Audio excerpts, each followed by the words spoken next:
Okay, so Tourette syndrome, you have to have it when you're a child. You have to have tics, and you have to have at least two motor tics and one vocal tic. So for me, I had motor tics like blinking and jerking my arms and making weird like facial expressions. And then I had a vocal tic, which involved coughing and making like a sniffing noise.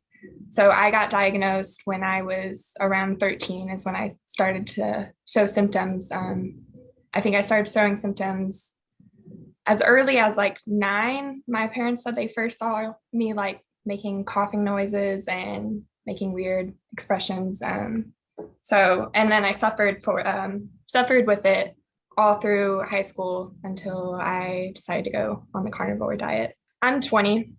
I coped pretty well. I didn't have as severe symptoms as some other people. I didn't curse and I didn't do anything too crazy that caused like attention to always be on me.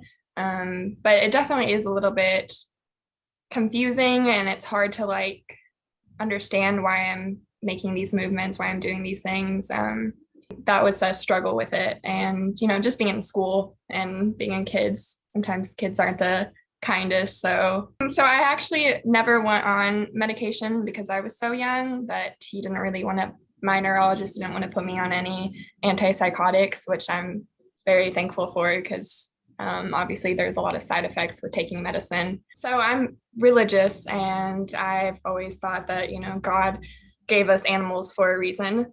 And when I was in high school, obviously my family disagrees heavily with me because they are all vegan. But when I was in high school, I was researching ways that I could help my health. And I kept seeing the carnivore diet like over and over again whenever I was searching for things. So I decided that I would learn how to cook meat and start going on my own diet. Both my parents were vegan. So my mom cooked vegan, so I had to eat vegan. And as a kid, I didn't really care too much, but as I started to get older, I wanted to play sports and wanted to be stronger. And I was getting kind of annoyed about how all we ate was tofu and veggies. And so I really wanted to try meat and see if that would change my health and make me better at sports. And it did.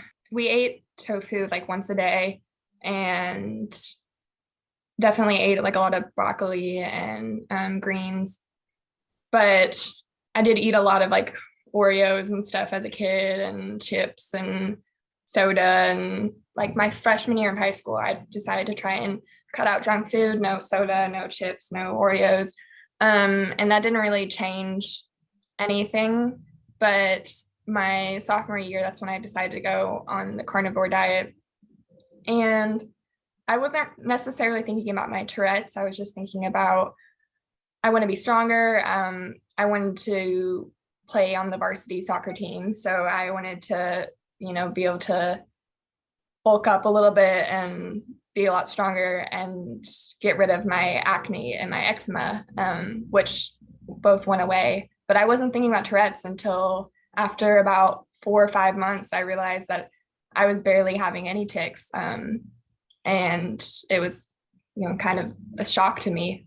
When I first brought it up to my parents, I brought it up around Christmas time. I told them, hey, I really want to try to start eating meat. Like, what do you guys think about that? And they were like, oh, they dismissed me. They're like, no, you don't need that. That's not good for your health. Around April, I told them, I was like, hey, I want to do this. I think it's my own body, my own choice. I want to eat meat.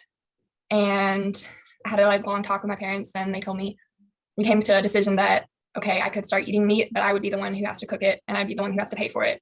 They were hoping it would be just something that, a personality change that I would get over it. I'm a kid. I'm not going to stick to it. And then after a year went by, they were really shocked that I was still wanting to pursue this. So they definitely, when they started to notice that, I told them that I thought that there was a correlation to the carnivore diet. They're still skeptical on that, but they definitely have noticed that my Tourette's is gone. So they're looking into it a little bit. My little sister, she's starting to go towards the carnivore. She wants to eat meat. And my dad, every now and then, he eats meat. So when I was tired, I would tick more.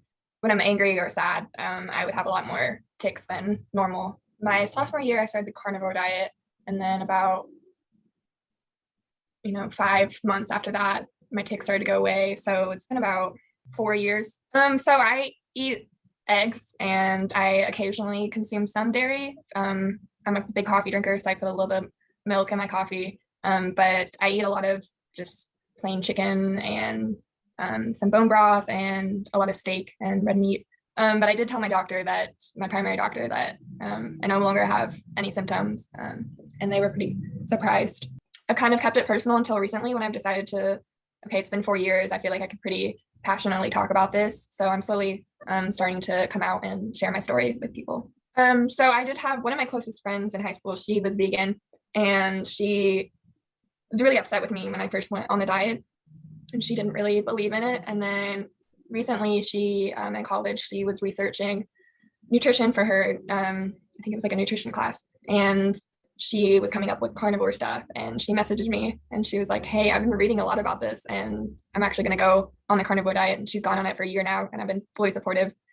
But I definitely have some friends that I have lost from going to carnivore diet. They just don't understand. They won't agree with me, even if I've told them that, it's fine if we have our differences. They don't want to hear it from me. So that maybe I should train more, and maybe it was eating more. They bought me some type of vegan protein powder that I stopped taking, because I found out that there's a lot of metal inside some protein powders. And then obviously, as soon as I started eating meat, I started running faster and lifting more weight in the gym. So when we look at kidney function, there's something that is often checked as a screening tool by most family physicians, called the estimated glomerular filtration rate. It's often found on the basic metabolic panel, and it is calculated based on something called serum creatinine, right? Serum creatinine is used to calculate what your GFR is, and it's an estimate. For you guys that get your labs done in the United States, you'll almost always see, two numbers. It'll be estimated GFR, which is what yours might be, unless you're African American, and there'll be a different value for that. And the value for African Americans usually shows an estimated GFR that is higher, typically around 10, 12%, something like that. Why is that? Okay, so the question is because the assumption is that African Americans tend to carry more muscle mass than other population groups, and therefore their GFR will be higher.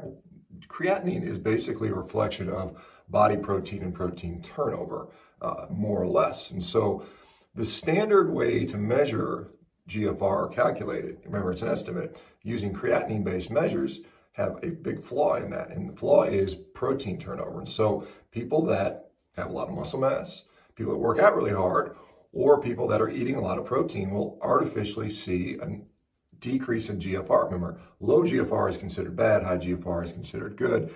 One of the cutoffs often used is below or above 60. If you're below 60, that's signs of early renal failure. Some people call that class 1 chronic renal insufficiency.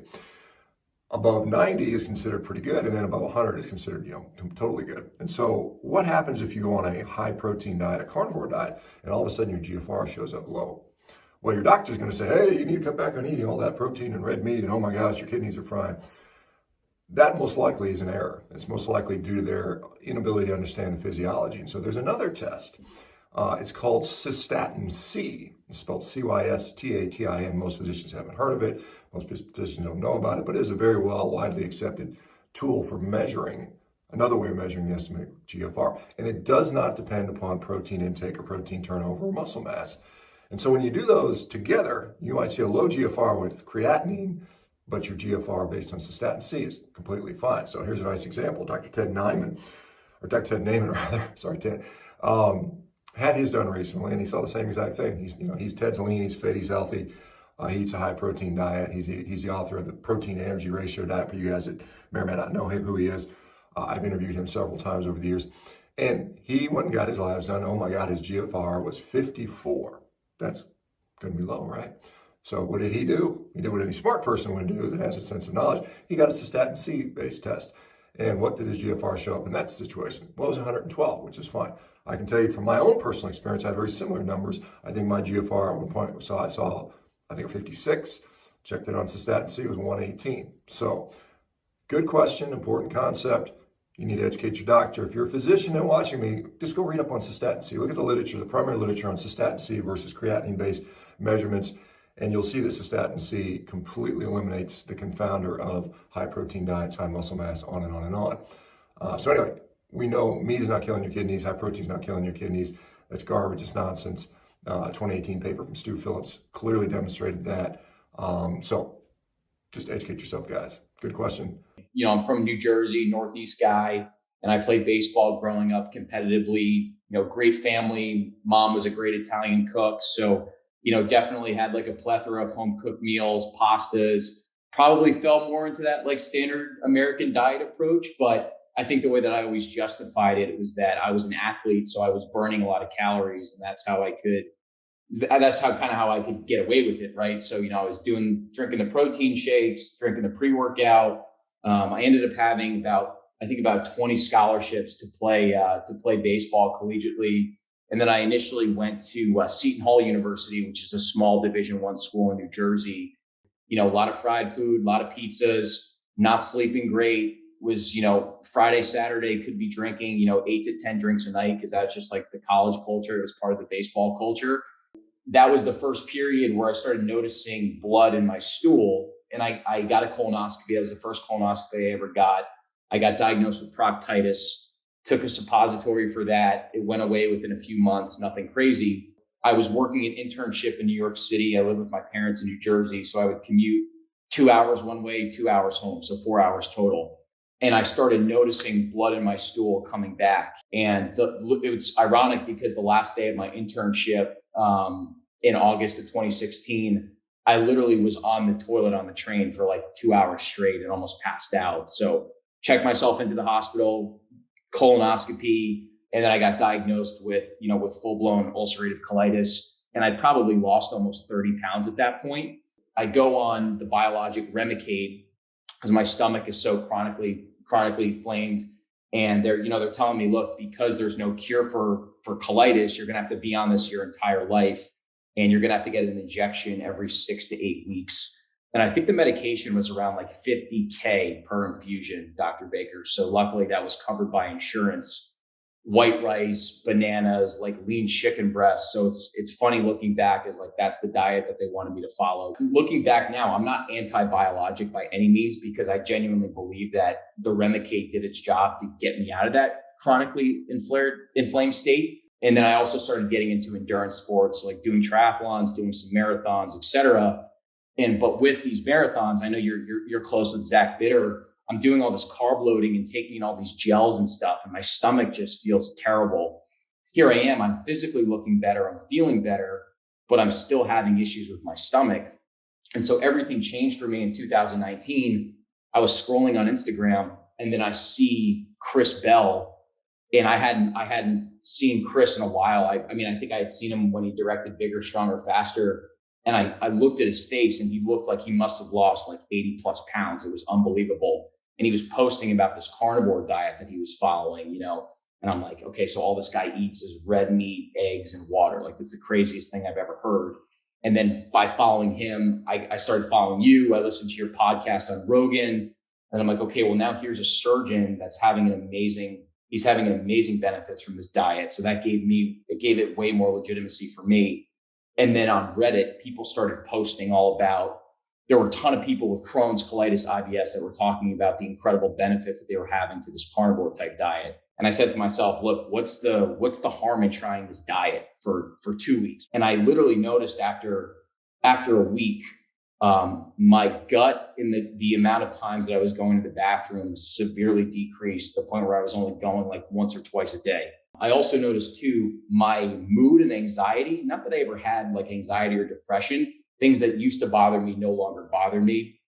I also noticed too that I could get away with working out a couple times a week as opposed to every single day. And I was making amazing gains in the gym, no stomach discomfort, my skin cleared up. It was like everything improved. So I did that diet for a month. And then I did a strict carnivore for another month after that, and just had way better effects.